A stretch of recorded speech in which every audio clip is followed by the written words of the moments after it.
Salam alaikum, aujourd'hui première vidéo de la chaîne. Avant tout, j'aimerais vous partager ce petit lever de soleil, tranquille. Voilà, c'est fait. Maintenant, on va passer aux choses sérieuses. De quoi on va parler aujourd'hui? La multiplication des clones, que ce soit sur YouTube, Insta, j'allais dire TikTok, mais je préconise pas parce que là-bas, tout le monde est par terre. Donc, pourquoi les gens copient les autres? En fait, c'est très simple. Ils veulent le secret, les hacks, parce qu'ils sont incompétents tout simplement. Ils pensent que tout va se régler avec un prompt, Claude. Ils pensent que tous leurs problèmes vont s'en aller avec cette méthode magique, ce mécanisme unique qui leur est push par des personnes qui surpromettent, qui double-cliquent sur le marketing et qui ont des promesses folles, mais derrière la delivery, c'est pas ça.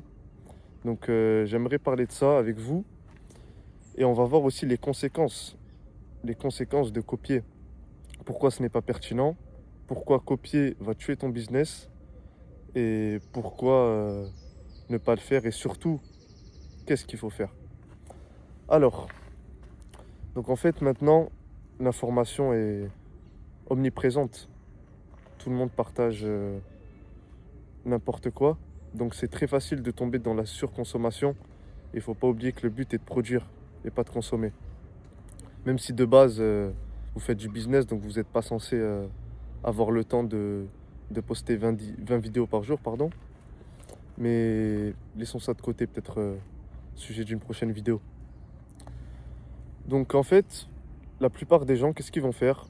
Ils vont se lancer dans le contenu, ils vont envoyer à Claude quelques prompts pour lui donner du contexte, des bons inputs, et après ils vont s'inspirer d'Alex Hormozy et Iman Gadzhi ou d'autres, donc vraiment les têtes d'affiche de l'infoprenariat. Mais le problème ici, c'est que premièrement, vous n'avez pas leur contexte, le contexte est différent. Là, je m'adresse à ceux qui sont sur le marché FR, donc tous ceux qui sont sur le marché FR, copier du contenu US, c'est pas pertinent parce que les gens sont différents, le contexte est différent, le CAC là-bas est plus élevé, donc le volume s'entend. Ici, c'est pas pareil sur le marché FR. En fait, le contexte est totalement différent. On ne peut pas dupliquer. Et même si vous dupliquez et que ça marche au début, sachez que ça ne va pas marcher longtemps. N'oubliez pas que le marketing, le but est d'avoir un CTR le plus élevé possible. Le plus élevé possible. Si vous ne savez pas ce que c'est, Google est votre ami. Donc CTR le plus élevé possible, mais quand tu es un clone de clone, ça va être compliqué d'avoir un CTR élevé. Et qu'est-ce que ça implique aussi d'avoir un CTR élevé? En fait, c'est votre CAC. Votre CAC va être à terre, au sol, KO. Et donc vous allez être obligé de surpromettre, de double-cliquer sur le marketing parce que votre coût d'acquisition est très élevé. Donc ce qui fait que vous allez sous-délivrer et ensuite LTV au sol.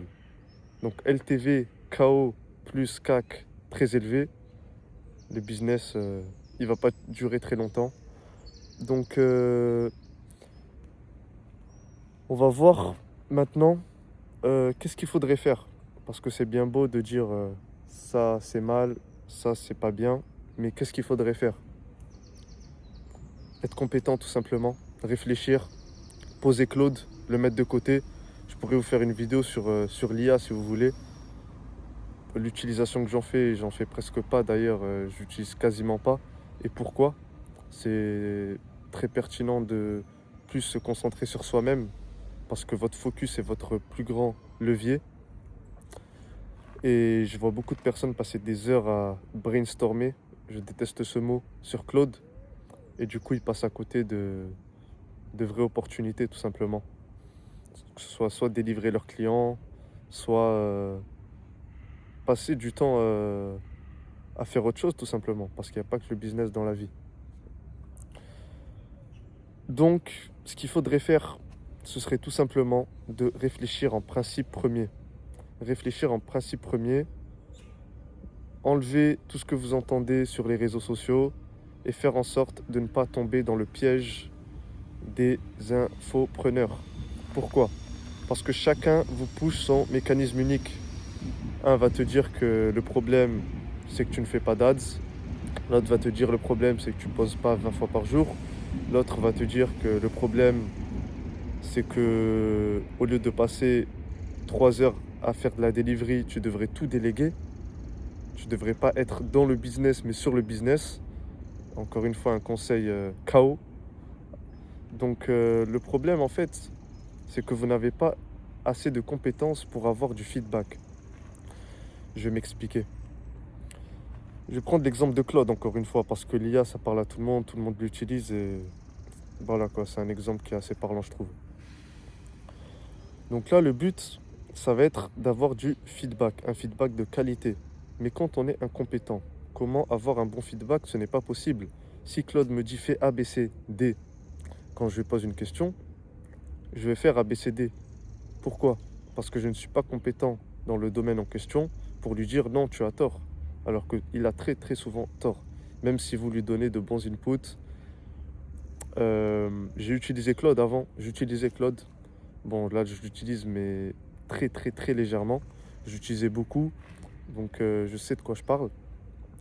Passer des heures sur Claude à vouloir peaufiner son produit ou alors à vouloir peaufiner sa delivery, c'est vraiment une perte de temps.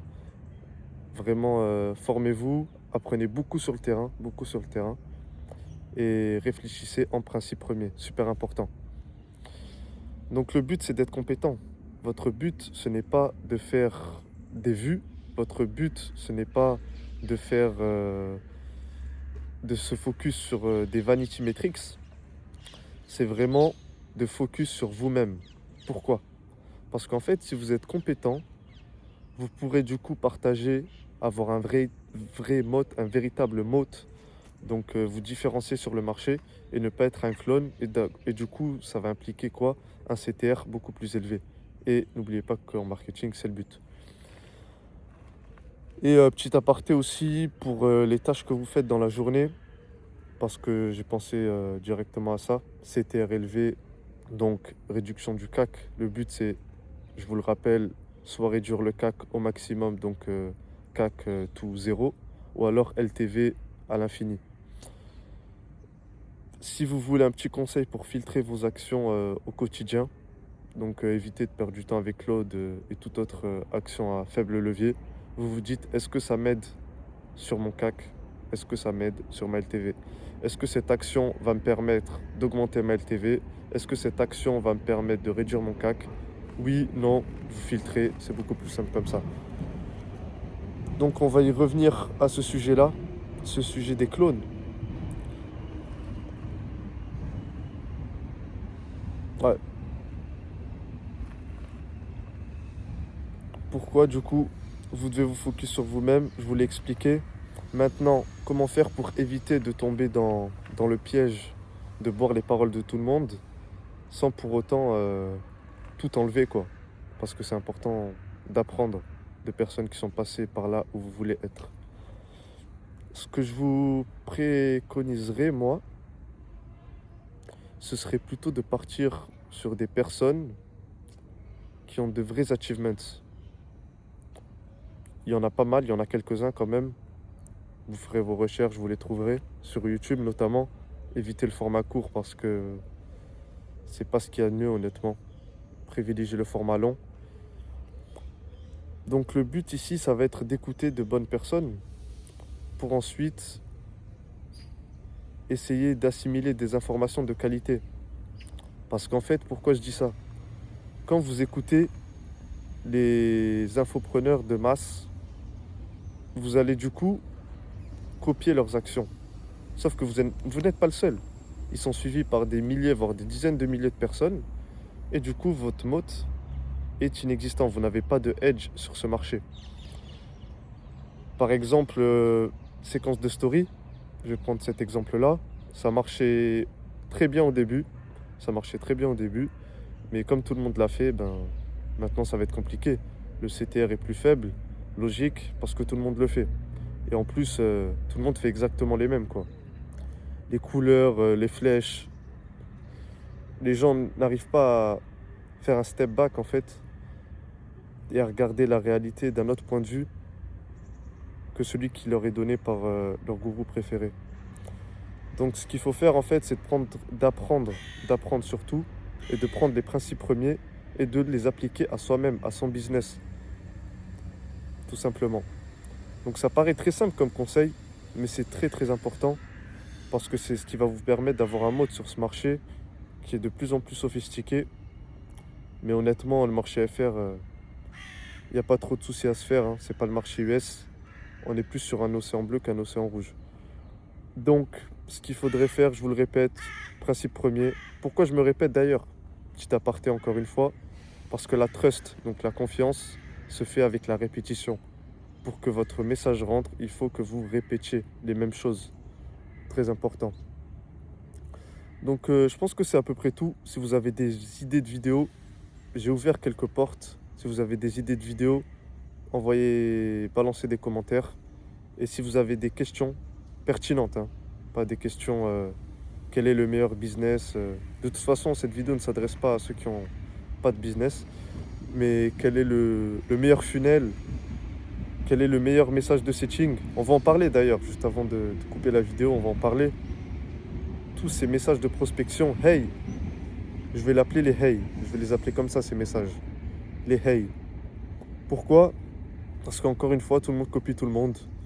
Le message n'est pas personnalisé. Tout le monde utilise ManyChat. Ceux qui ne l'utilisent pas, ils vont faire usage plutôt des messages qui sont copiés-collés. Donc la personne en face a l'impression de parler à un bot. Après, je ne vais pas trop rentrer dans le détail sur le setting parce que je ne suis pas trop adepte d'outbound. Je préfère l'inbound parce que la posture n'est pas la même. Mais encore une fois, ça dépend du contexte. Il y a très peu de vérité générale. Tout est adapté à votre contexte. Et n'oubliez pas, réfléchissez en principe premier.